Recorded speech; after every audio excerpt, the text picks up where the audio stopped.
Good morning, all. Welcome to Moments of Mindfulness.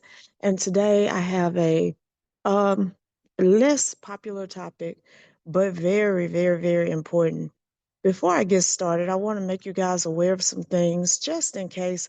I know all of you follow me in different places, and some of you guys, this is your first time. This episode will be your first time ever hearing this podcast, possibly ever hearing my voice. So, before we get started, I want to make you aware that we're doing a lot of renovations and tightening with the brand all together, with the M-Rain brand, with all the businesses that I currently operate. And so the newsletter is going to become jam-packed with so many wonderful things. And for the majority of our giveaways, we're going to be moving them to the newsletter. I will always do something on social media, but I do want to highlight that newsletter, and so I want to make sure you guys are getting all of the goodies that are put in. Because trust me when I say, we get a lot of stuff submitted, but we choose only the best, only the most relevant for right now for the people. So that's the first thing, and you can subscribe to the newsletter at tinyurl.com/magical mystic. Make sure you are connected with me on YouTube and TikTok as well. On YouTube, it's at mrain11. And we also have the Moments of Mindfulness podcast on YouTube. And on TikTok, it is at Magical Mystic. So, with all of that being said, and you know how to get in touch with me, which of course you guys know that I have a link tree and there's links everywhere. But I wanted to highlight some areas where we're going to be doing a lot of improving. You'll be getting a lot more content. A lot of this content will be very relevant to your finances, to your love life, to amplifying your spiritual connection and that meaning something in your life. Guys, there are a lot of people who teach a lot of things, and majority of it is not relevant in the now at the very least, right? And it's fun. I do spend money still learning things that I can't really apply to my life, but I just want to know it. But I can afford to do that now. When I first started my journey, I could not afford to do that. Time is a luxury, right? Time is a luxury. And so if things are not where you want them to be, sometimes we're using a luxury we don't really have yet. We hadn't afforded it to ourselves by doing the things necessary to get our time back. And somebody say, well, I shouldn't have to get my time back. Oh yeah, I know, right? um Would that all things were free: lights, gas, water, rent, or mortgage, cars and gasoline to go on those, insurance. I wish all of it was free. I'm just like you, right there with you, honey. But unfortunately, it just doesn't work that way. And so we are obligated. And when we have children and other responsibilities, that obligation, the weight of that obligation just multiplies. So with that being said, use your time wisely and you will redeem it so that you have some for yourself.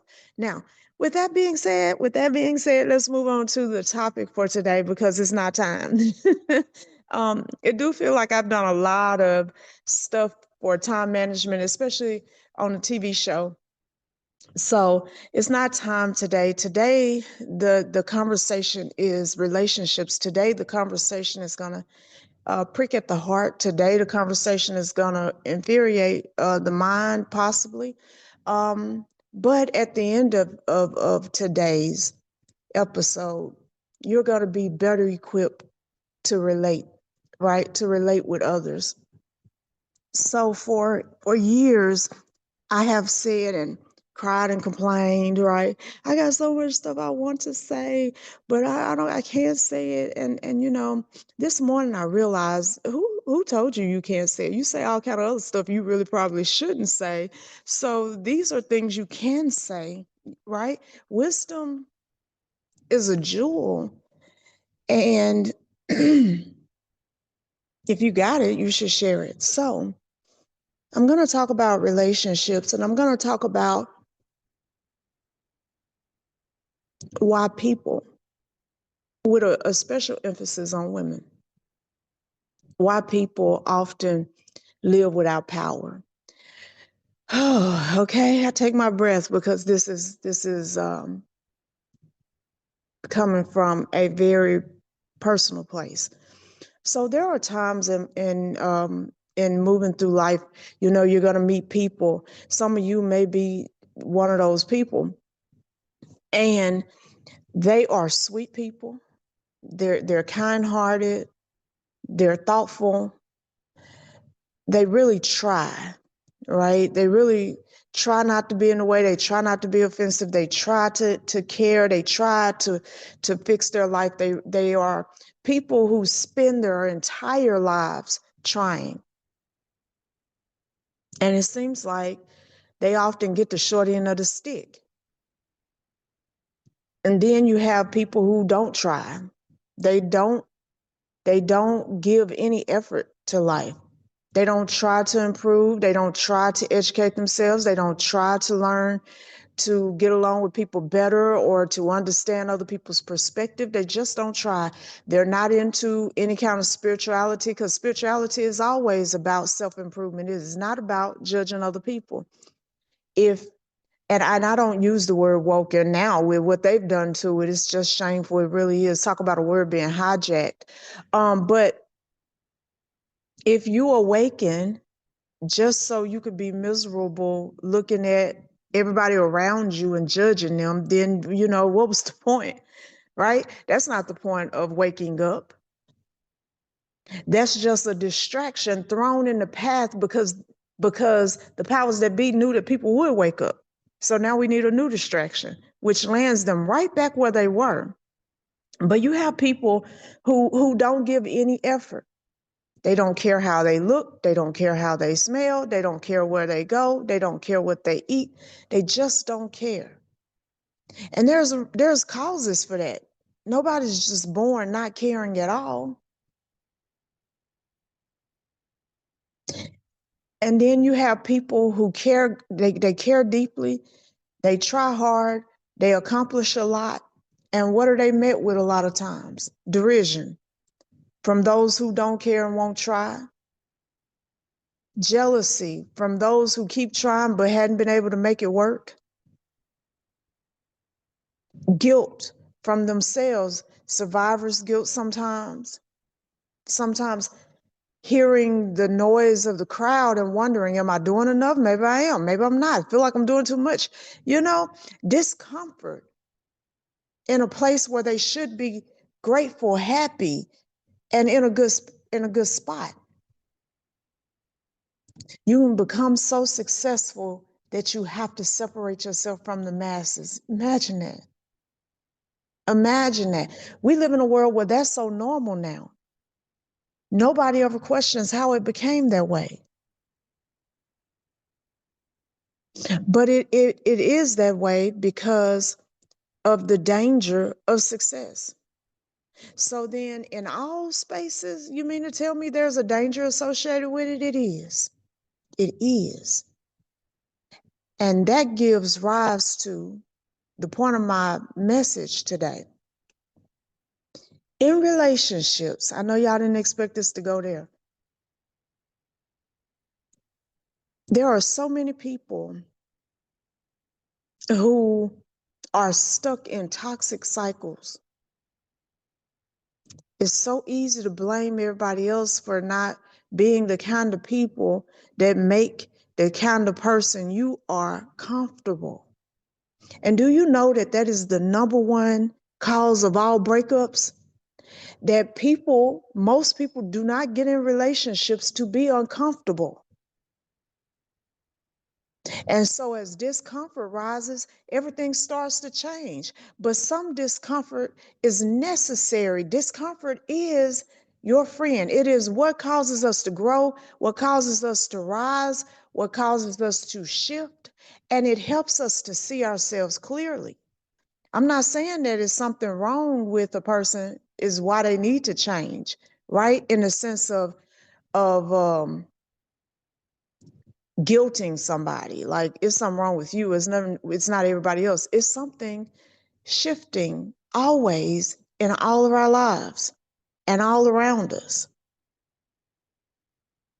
Something is shifting always inside of us.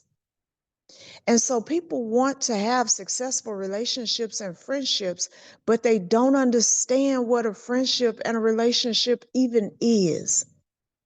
Because if you think it's just being with each other, then you're sadly mistaken. That's not enough.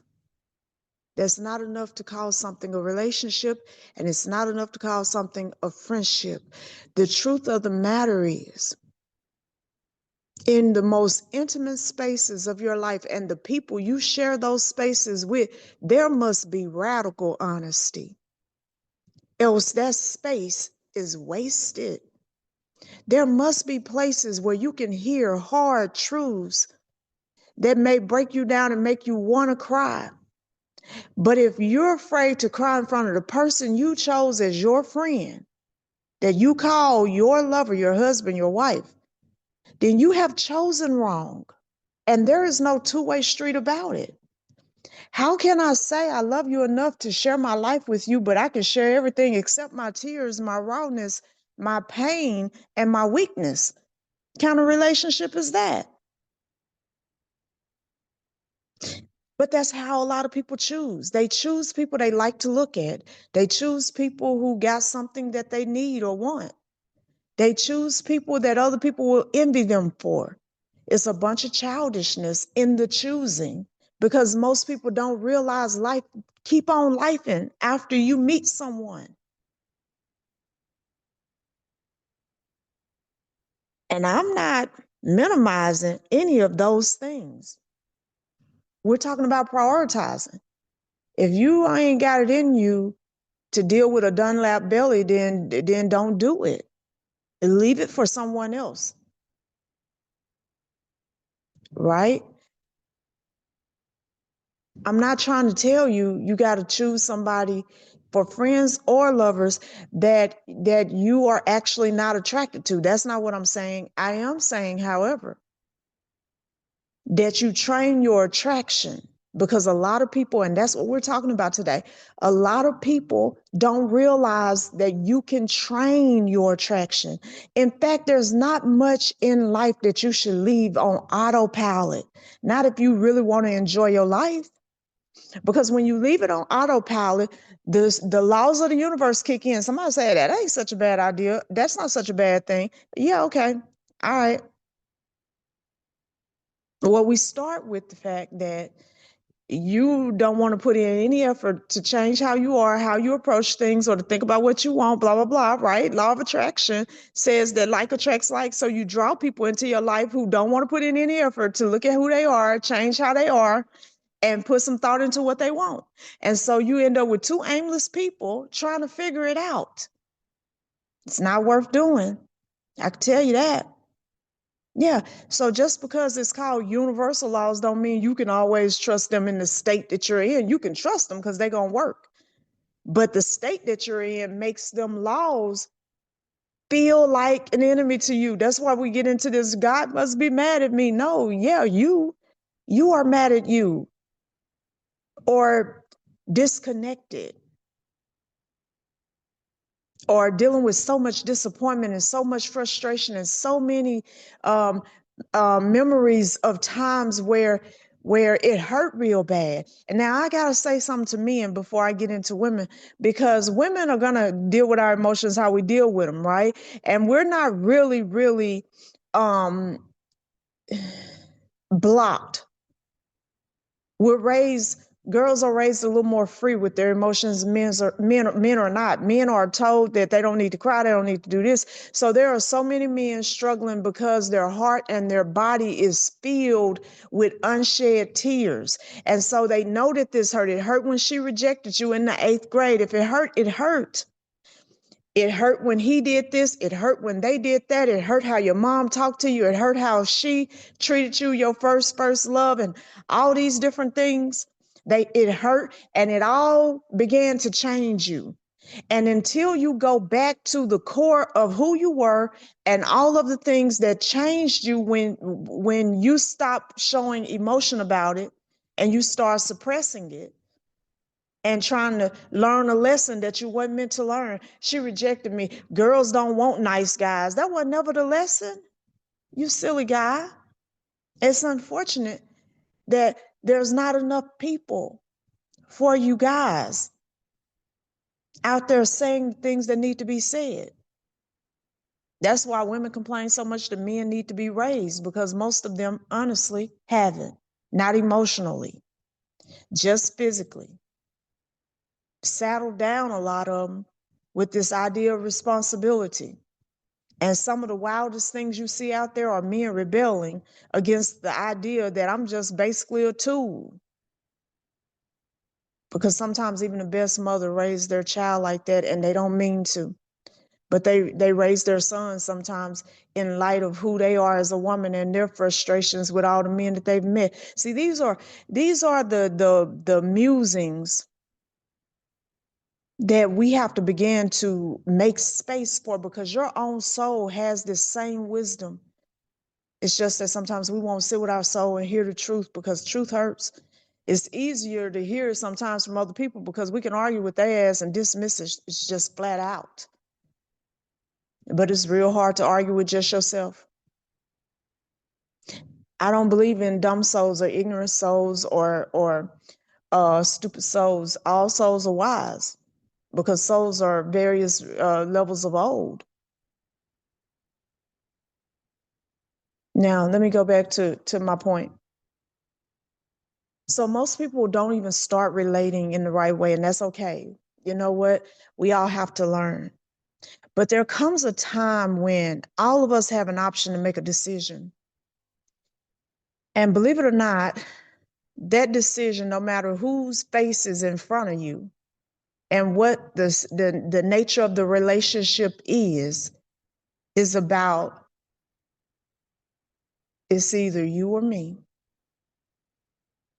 And that is where we make our mistake, because that's never a decision that should be made or should ever have to be made, right? It shouldn't be weighed that another person can come before you. And it should not be, by the time you're in relationships and friendships, choosing yourself should not be a threat to anyone else, because there's a balanced healing aspect to choosing yourself. You understand? It's not about saying, I'm going to take care of me and nobody else. That's not choosing yourself. Because the self intuitively knows that if all I worry about is myself, I ain't getting no fucking where in life. Pardon my language, right? I'm not going nowhere in life, because you can't go anywhere alone. So a big part of self-preservation is being properly engaged with others and being a benefit to other people, because you know you're going to need somebody to be a benefit to you. Now, any person you meet who violate the law of reciprocity, they don't love themselves. Yes, I said it loud and proud, because that is the fact. As the younger people say now, it do be facts though, right? You cannot love yourself and violate reciprocity. Here, this is something that I've been thinking about since a teenager. You know, I was born in the 70s, so I grew up watching scary movies during the vampire era, when there was so many vampire movies. You know what I mean, you couldn't even shake a stick at them. And in the beginning, they wasn't very complex. They were simple and simplistic and kind of stupid, right? So I'm saying to myself, like, even lions who are free to hunt as long and as often and eat as much as they want to, right? Even lions don't try to eat, you know, their habitat out of food. They know that they got to preserve it, right? They know that preservation is the thing. They hunt, they eat, they go sit down somewhere. They don't just bleed the world dry, right? So in the beginning with the vampire movies, trust me, I'm going somewhere with this. The vampires would be like on a tear. It seemed like they were always looking to drink the world free of all things, of everything, right? And I always just ask myself, but then what? Because I was like, vampires seem kind of stupid. How can you be that old, immortal, and stupid? Because if I eat all my food today, this week, this month, this year, if I eat it all, what am I going to eat tomorrow, next week, next month, next year? You know what I'm saying? And so I was kind of excited when they came up with, I believe it was Blade, and the vampires had gotten smart. They bought blood banks. Like, duh. You know what I'm saying? Who got time to be out here hunting and killing and hiding? And you know what I mean? Who wants to do that? And they had scientific labs where they were trying to figure out how to become daywalkers. Not so that they could just bleed the world dry. Shit, they wanted to enjoy the sun again too. Right? Listen, in relationships, you got to be like the vampire on Blade. The vampire's on Blade. I know, right? I know, right? So here's the thing. When you are in relationship with other people, whatever that relationship may be, there's a need for you to be radically honest about who you are coming into it. You need to know yourself so that you relate to the right people or with the right people. Grabbing up a bunch of more people who think like me, talk like me, and do all the things just like me is never going to get me anywhere. Sometimes, and I'm gonna dare say every time, 100% of the time, everybody gonna need at least one person in their lives that love them and trust them enough to tell the truth. Because I'm gonna tell you something. People who tell you the truth, that is a sacrifice sometimes. Do you know, you think about, all of us know what it feels like to be something to be said to us that we don't want to hear. But I wonder how many of you have ever stopped to think about how you feel when you have to say some things that you know a person not gonna want to hear, but you love them and you care about them and you don't want to see them hurting. You don't want them to make it into something that it's not. You want them to be able to receive it in the same love you've given it, but you know most people really are not that mature. Do you know how hard it is? Do you remember what that sacrifice was like to love somebody but be silent because of fear of losing them? And see, that again should not exist in intimate and close relationships. And it's only two ways to stop that from happening. You got to start with radical honesty, and you got to demand it all the time from yourself and from your mate. There must be a free and safe space to say the things that need to be said. Now, me personally, as a Scorpio with an Aries moon, um, sometimes I don't wait to build that up. You just kind of know right off the muscle that if it's a thing with me, I'm going to speak on it. It ain't no harm and no foul, just the truth must be spoken.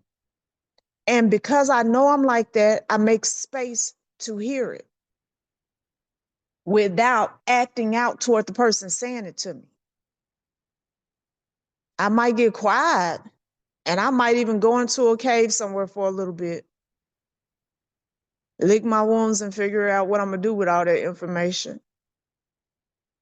But I don't project or automatically reject the things that's being said to me. Because to reject the truth that can help you is to reject yourself again. High treason. Why do we jump into relationships? Well, let me tell you, as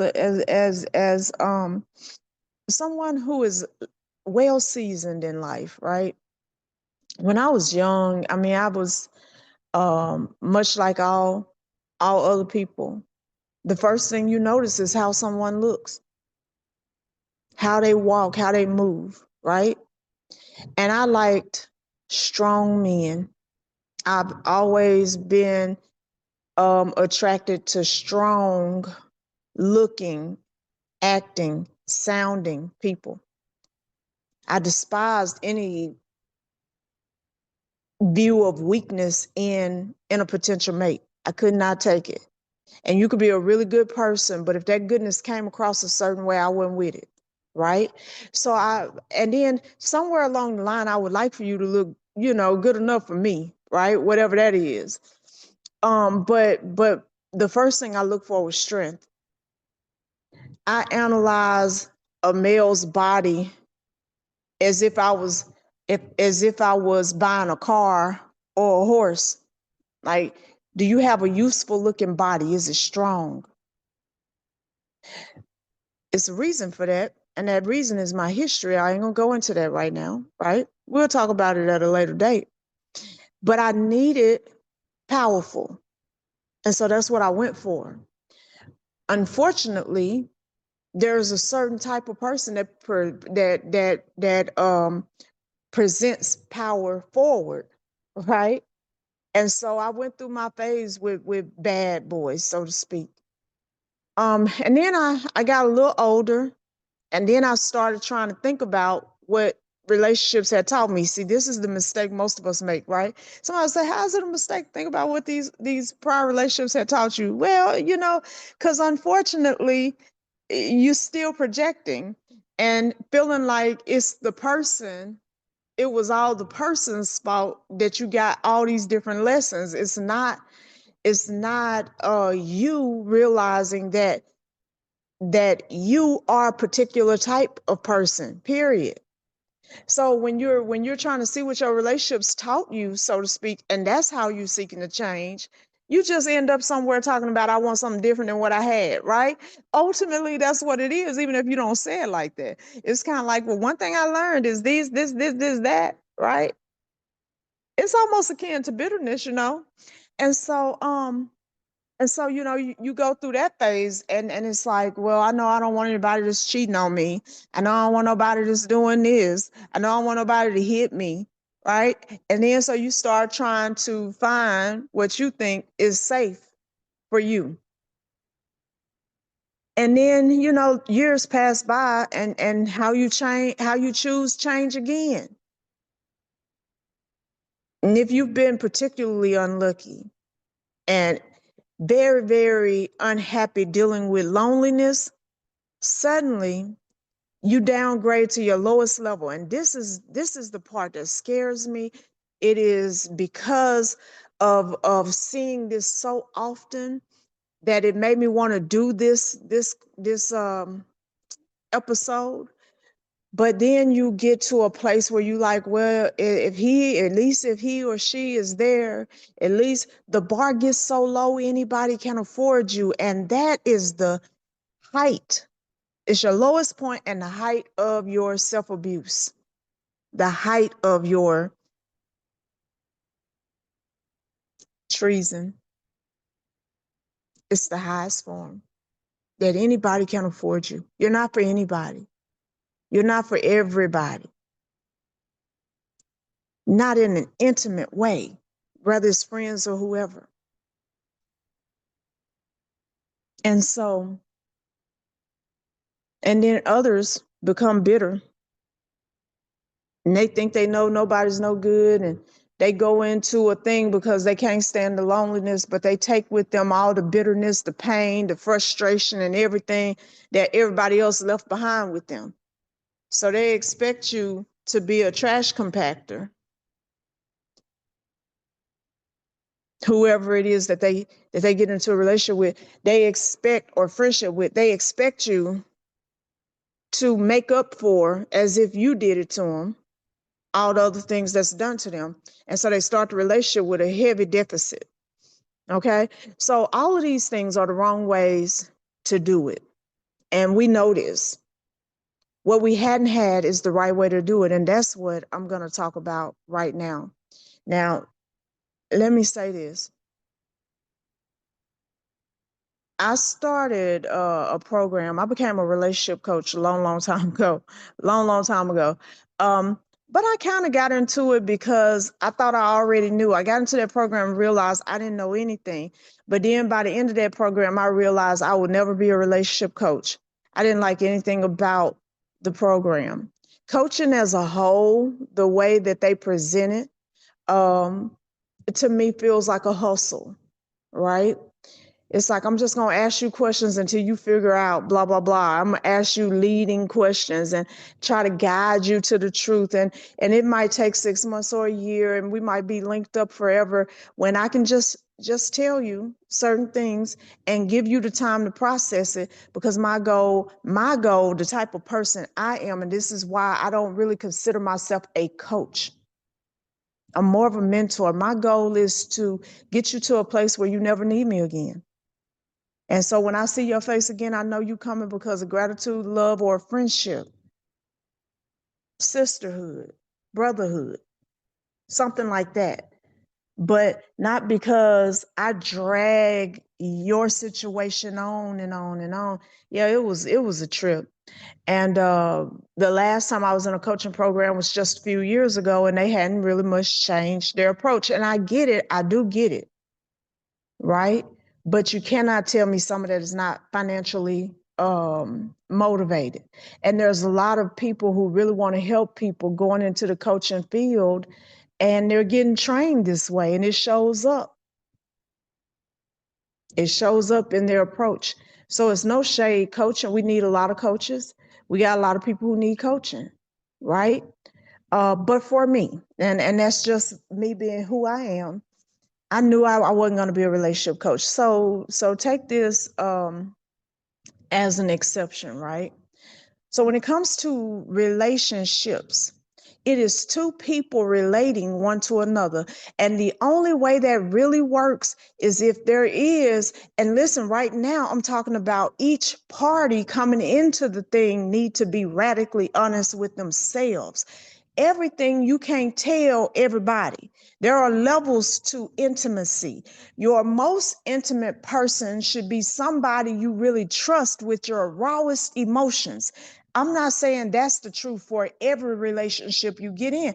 I'm saying for your most intimate. So if you wake up one day and decide you're going to marry somebody, you got to ask yourself, can I cry in front of this person? Can I tell this person what's wrong with me when I'm in my lowest state? If I don't feel like I can give them that level of access, they ain't got no damn business being my spouse. You understand? Because at home, sometimes I'm not going to be the strong, happy person. And I'll be damned if I add to my home somebody who requires that of me. See, these things are important.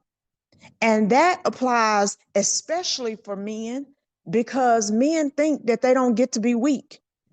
Tears is not a sign of weakness, and speaking your truth when it hurts is not a sign of weakness. It takes considerable amount of strength to say rough things, tough things, say true things, to expose sore places. That takes a lot of strength from men or women.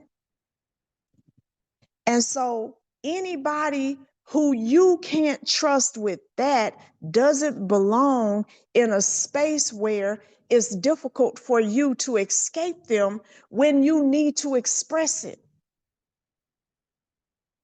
Anyone who you feel would be immature, use it against you. And see, this is the thing. Maybe they will, maybe they won't. We all got to acknowledge that, right? But if you don't feel they will, no matter what they telling you, then you are not ready to form that kind of bond with someone. Now, when we leave the ultra intimate alone and we deal with everything else, which is where most people are, when you are getting ready to relate to a person, you have to be honest with yourself. Why, what it is that you really see and what it is that you really want. Sometimes we don't want shit. Pardon my language, right? We don't really want nothing. Yeah, you just look good. You just seem fun. Just casual. Know that going in so that you don't get confused when you get in it. I remember I brought a 2020 in Miami. And we party. I had never been to a strip club before, not for real. I had been to like bachelorette parties or whatever, but I ended up in a strip club in Miami, and I found myself wanting to feed everybody, y'all. They were so skinny, and I walked around the first 45 minutes just miserable, feeling like, why am I here? And oh my God, they look so sick and they so little. And oh my God, because I was born and raised in Arkansas. I live in Louisiana. Food is a big deal. You don't walk around, you very rarely see anybody walking around with legs the size of arms, right? And so I really was in the point of tears with this one girl. So I was just staring at her everywhere she went. You know what I mean?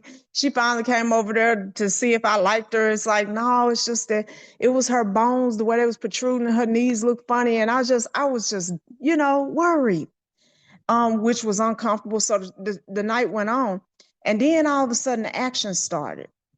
And I see everybody move to the railing, and I'm like, what are they looking at? So I go over there to the railing, and right when I'm walking up, I see somebody just flying across on a high wire. I'm like, what the hell, right?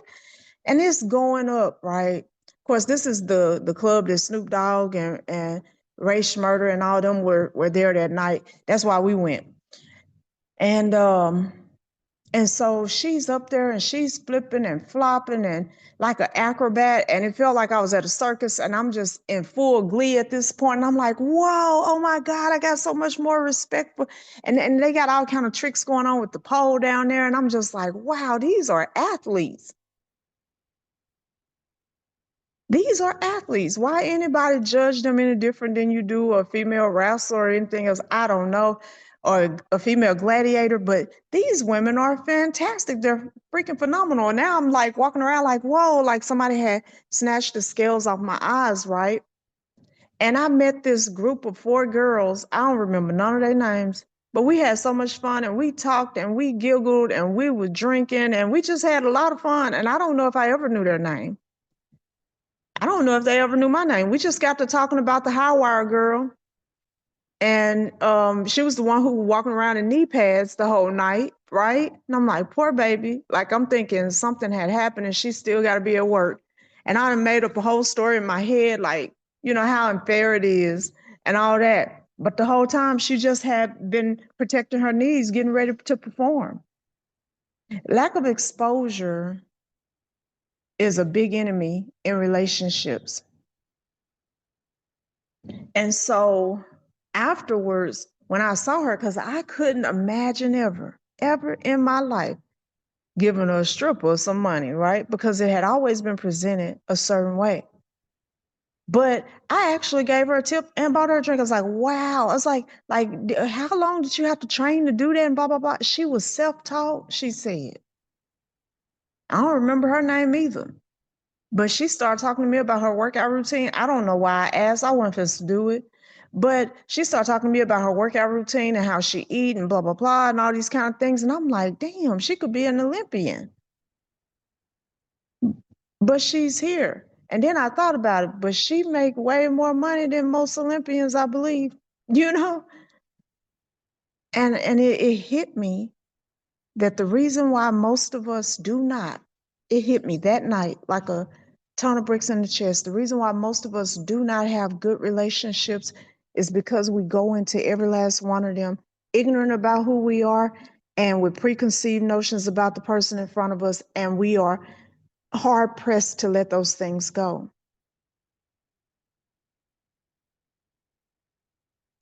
If we're going to relate, then it got to be real. If it's not real, then we're not relating. I'm using you, you're using me, right? We're just attaching to some benefit, that perceived benefit that we see of the attachment. Some people, though, will treat you real good and all they really want is somebody to talk to. It ain't that they ever liked you. It's just that because you take up time with them, that they make it a point to treat you well because of that kind of loneliness existing inside their soul. I want you to know that.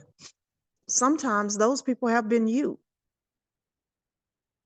Sometimes we connect because of the image of being connected to certain people.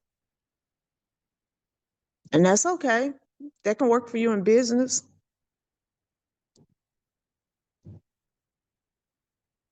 It can work for you in creative endeavors.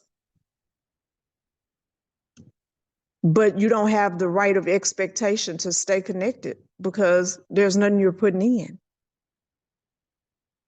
Reciprocity, my loves, reciprocity. I want you to whisper that over and over to your own heart is a law.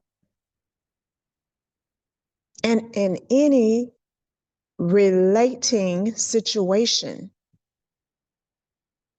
boss, worker, friends, lovers, life partners, community, associates, mother, child, father, child,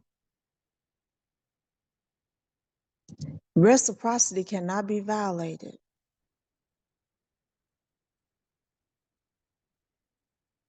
If you have children that are more respectful, more mannerable, that do more for you, the law of reciprocity dictates that they should get equal measure for what they give.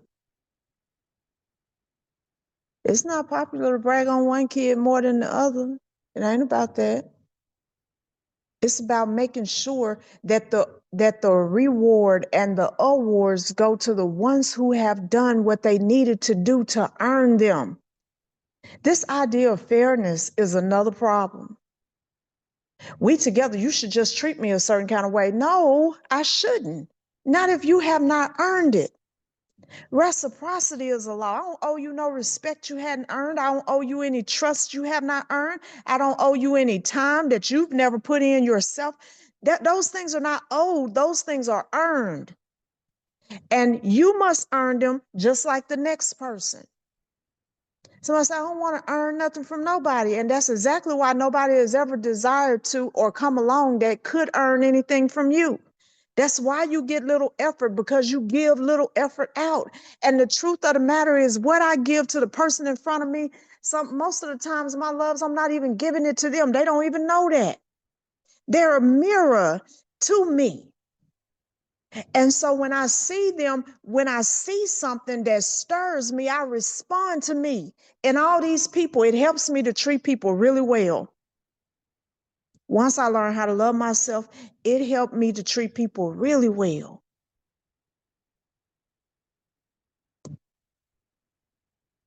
And it's helped me to draw people who treat me really well. Every birthday and Christmas, my birthday is November the 14th. And then, you know, of course, Christmas comes up right behind it. So it's my birthday, Thanksgiving, Christmas, and all of that. Every year between October and January, I probably get 20,000 on the low end, all the way up to 75 to $100,000 worth of gifts on the high end.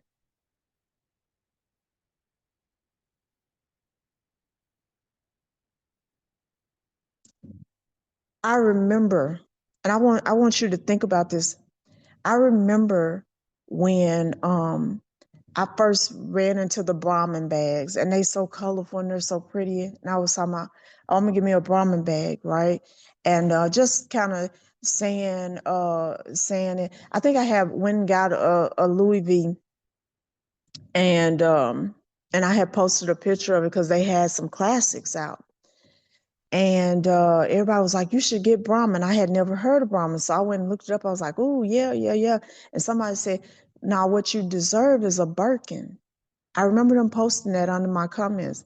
I was like, a Birkin, what is that? So when I went and looked at it, I was like, shh, ain't nobody paying that much for no bag. And I remember saying that. I was like, shoot, somebody give it to me. I just kind of randomly said it. Never in my mind, in my wildest fantasies, thinking that there would ever be a time that somebody would give me a bag worth $20,000 to $50,000. Never, never in my mind.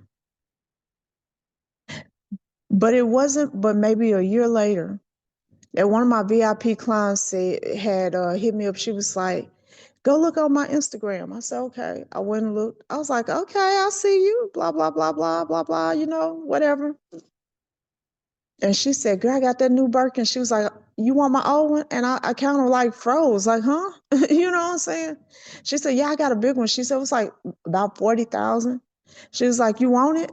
And I'm still like, huh? Because I didn't know how to respond to that. It's like, is this a trick question? Do I want it? I don't know. I never thought about whether I would want it. She said, I'm gonna send it to you. You're gonna love it. It's beautiful. She said, everything is good. It's legit. You know that. I was like, yeah, I know. She sent me my first Birkin bag. Then I was like, because, let's be honest with each other, right? Like, this can't be a real bag. Ain't nobody sending no, it can't be. I got it authenticated. It was a real one. And I sat there and I cried because I never could imagine that kind of kindness. But that kindness that I received was a mirror of the kindness that I give. At any random time, anywhere I am, kindness is going to happen. I don't know how not to be that way because I cannot see myself feeling a thing and ignoring it. That's the equivalent of ignoring myself. There are a lot of people who think relationship is about being in some kind of power dynamic where you keep power. That's the only thing that's important. It's not the only thing that's important. Yes, you should keep power. I'm talking about your own. Right? You don't give your power away. But it's not about demanding power from somebody else and happen to oppress or suppress them just for the relationship to work. Do you know how much effort it takes to control yourself? I know you do. How many times have you said you ain't gonna eat no more until XYZ time and the feeling of how long it took to get to that time that you said?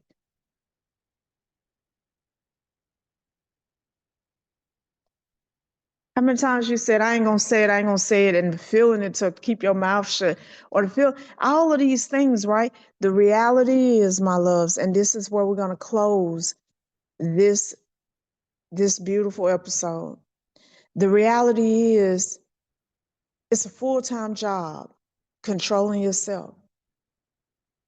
I'm not saying that there are not times where you have to express a power dynamic. I'm a mystic. I teach these things. One of my best-selling blends is Dominate. That just can't, it's not sustainable for the long term. And it's not satisfactory for relationships. So what am I looking for, Em? You're looking for a place, depending on the level of connection or the level of intimacy you want to establish, you're looking for a place that can hold what you seek to give or build. If you just want to have fun, you go have fun with a fun boy or fun girl. Somebody who also don't want nothing either, right? Because that's the level of intimacy you seeking. Hey, I want a friend who like to travel. You know what I'm saying? We travel together. I don't want to hang out with you when we at home, but we can always call each other up and do this and do this and do this. And I don't want to call and talk to you every day, but we could always hang out every day on social media. Like radical honesty. Know yourself. All my friends know I'm not picking up my phone hardly ever. And they don't get offended. Some of them have before, I lost a few friends like that, but I'm busy. I'm not the type you can call and talk to whenever you get ready. I'm just not that type. I'm not in that place in my life, and I'm not going to pretend to be to protect my friends' feelings. If you want to be my friend, this is the truth about me. Somebody say, well, what about changing for your friendships? That's not something that's on the block of altering. And see, that's the other part about radical honesty. Some things are up for compromise, other things are not. You got to know that about yourself. What can you change, and are you willing to do it? And what do you refuse to change? Because whatever it is, you need to bring that to the table when the table presents itself. You can't pretend like, oh, I got it. You can't get quiet. You got to open your mouth. You got to speak the truth, at least to yourself, and then operate according to it. Like, don't be the type that wants your truth accepted, but you can't accept the truth that other people speak. So you go in understanding who you are and what you're looking for. If you're looking for something else, then it's time you need to be able to verbalize that something else with clarity. You're not ready if you have no clarity. And yes, we get out here and we float, but when you're floating, please understand that a floater has no right to expectation for the people that they float past because there's no real connection.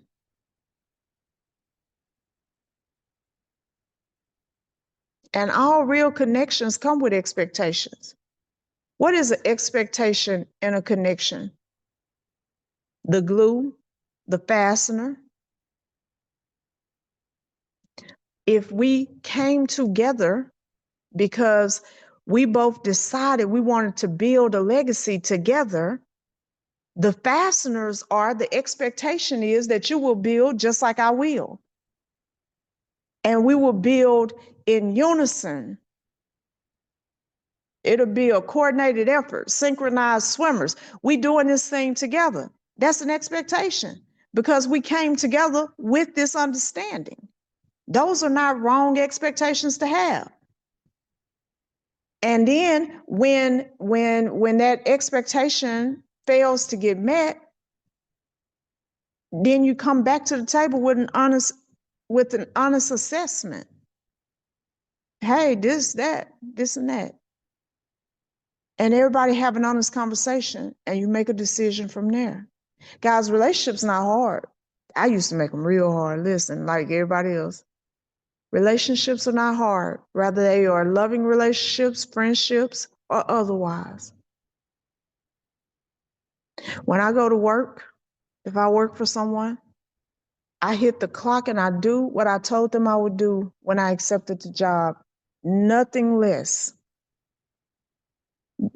Everybody's gonna have down days anyway where they don't perform to their peak. But I don't make it a habit to go get a job and do less than I'm being paid to do, because that's a mark on my name. See, here's my thing. Everything I do is really all about me. Everything you do is really all about you.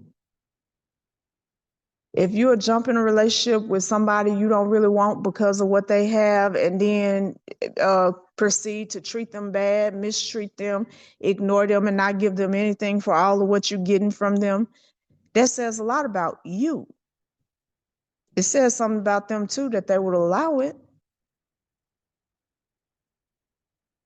But it says the most about you. So when the day comes when you're faced with the same callousness that you've put out, you have to accept that for what it is. That you have manifested a mirror to yourself. Like attracts like.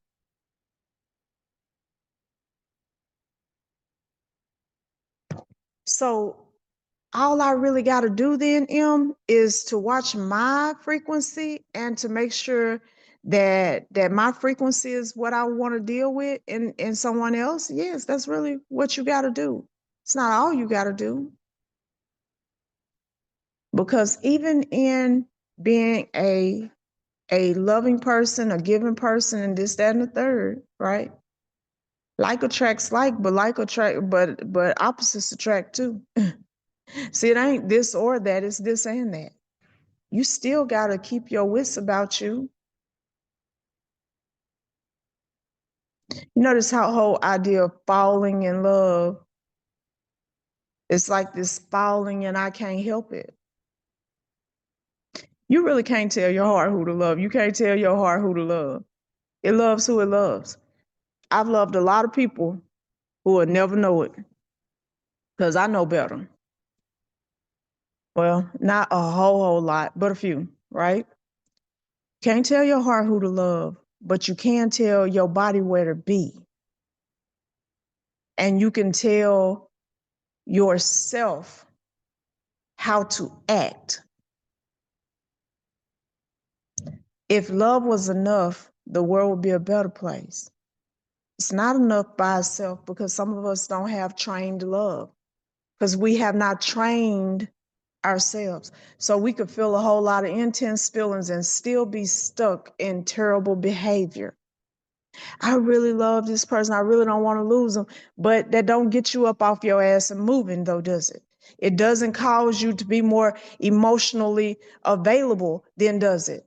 Where is your work for your emotional intelligence? Why can't you communicate? Why don't you open the doors for this and that more often. Why don't, right? Because I got this intense feeling, but it ain't doing nothing about how I act. So I want you to know that if you can have the intense feeling and not do the right things, you can also do the right things without the intense feelings and still find yourself happy. At the end of the day still got to end. That's what Glorilla said, y'all. And I agree with it, right? At the end of the day, you have to make a decision about what kind of life you want, and you start building your relationships around it, your friendships, your community standing and status, your intimate relationships and partnerships. You start to craft those things around who you are as an individual, what you have to offer and what you need back. And if I can only get what I need back for the type of person I am from a place where I don't have that intense feeling, then that's what it got to be. Because I will not allow an intense feeling, which is the equivalent of a drug, to drug me and put me in a situation where my life stops thriving. And that's the real conversation. That's the power dynamic in a relationship that people have to be cautious of. And every person has to be cautious of it. Did I just do the dummy? Right? Did I just sell out for a feeling and there's nothing else here? Or am I going into this thing with my head screwed on straight? I like honesty. Is this an honest person in front of me? Emotional clarity and maturity, basically intelligence. Is this an emotionally intelligent person in front of me? Are they well spoken? Are they educated? Would they make a great mother? Would they make a great father? You know, if they wouldn't, I sure ain't supposed to do some stuff with them. See, I'm old enough now to make this known, because when we're young, we ain't got no sense. And the unfortunate part of it is that when we're young, we ain't got no sense. But also, sometimes people ain't telling us either. So here we are, moments of mindfulness. And today you heard the voice of Emma telling you that it all starts and ends with you. There's a lot of hurting people in this world, and they're hurting, they're lonely, and they feel isolated, as if there's no good people left. There are a lot of great, wonderful people left. The good people are quiet. They ain't posting their goodness all over social media. The good people are somewhere making sure that nothing damages their ability to be good. They're doing the work. And you know what happens is that when you start to do the work, you will find yourself in the midst of a lot of good people. Everybody got problems, even good people. Nobody is absolutely perfect and without flaw, so that if you stay around them long enough, you can't find something wrong with them. Not even good people. But it's a big damn difference between a good person and a raggedy one. And I'm hoping that by now life done showed you that, and that's why you're here. And you got to start being honest with yourself right off the muscle. It's not your job to believe in somebody and help them become somebody different. Hell, that ain't biz barely working for you. And you are you. You with you all the time. And look how often you don't listen to yourself. It's foolishness to think that your job is to save some partner of yours, some friend. I'm gonna save her. I tell my apprentices, I tell them this all the time. Captain Saverho died some years back, and he said he's not resurrecting. It's not your job to sacrifice yourself to the benefit of somebody else. That's how you're going to end up bitter. You think that people have the capacity to appreciate your sacrifice. They can't even appreciate their own. We don't go into relationships trying to be a superhero. We don't go into friendships to become superheroes. Make that your job if that's what you want to be your job. But when it comes to your personal life and the relationships and the bonds that you form, they need to be ready. And if they ain't ready, it's okay. No judgment. You just keep it moving. Maybe the block will bend itself, and maybe it won't. But you can't ever feel guilty, and don't ever lose yourself in the possibility of potential, because you will be disappointed. Guys, this has been another episode of Moments of Mindfulness. I look forward to your feedback. If you have not done so, I would really appreciate um, you guys taking a moment to join us on TikTok and on YouTube, as well as our Facebook group, Magical Mystic. And I will see you guys next episode. Have a great one.